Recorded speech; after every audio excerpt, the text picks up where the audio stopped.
که دارن از تهران میرن بیرون دارن اینستاگرام پخش میکنن که او اینجوری شده بعد اینجوری صفو نگاه کنین برق نیست. این آخه آدم این دردو به کی بگه؟ اگر هر کسی که از ایران بیرون، از تهران بیرون بره، لیاقت همه اون کارهایی که جمهوری اسلامی باهاشون میکنه رو دارن.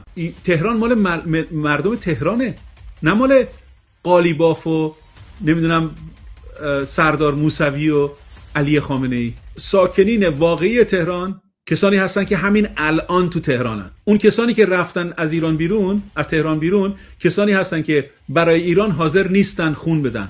رستم به فرخزاد نیستن. ایران متعلق به کسانی که برای ایران قیمت میپردازن. بنابراین اگر حاضر نیستین قیمت بپردازین، خفه شید و گله هم نکنید از جمهوری اسلامی.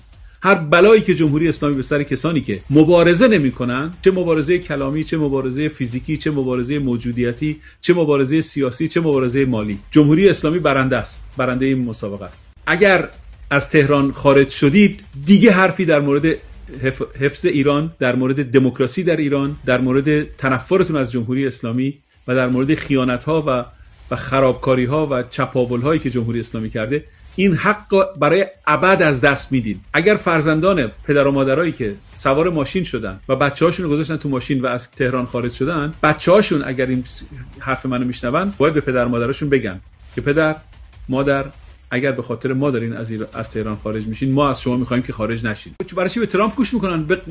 مگه ترامپ تعلق خاطری به تاریخ ایران، به مولوی، به پاسارگاد، به تخت جمشید، به کوروش کبیر داره؟ برای چی باید داشته باشه؟ اصلا چرا به حرف ترامپ گوش میکنین؟ به حرف دلتون گوش کنین، به حرف عشقتون به ایران گوش کنین. شما اگه خیابون خالی میکنین، توقعتون اینه که یکی دیگه بیاد شما رو نجات بده. درست مثل اینکه به زنتون دارن تجاوز میکنن، از همسایه توقع داشته باشین کمک کنه. این کاری که مردم تهران دارن میکنن، از تجاوز به مادر خودشون در خانه کعبه بدتره. برای چی تهران خالی میکنن؟ مگه 14 میلیون نفر تو تهران نیستن؟ شما واقعا فکر میکنین که آقای نتانیاهو اومده که 14 میلیون نفر رو بکشه؟ که 14 میلیونتون از تهران میریم بیرون؟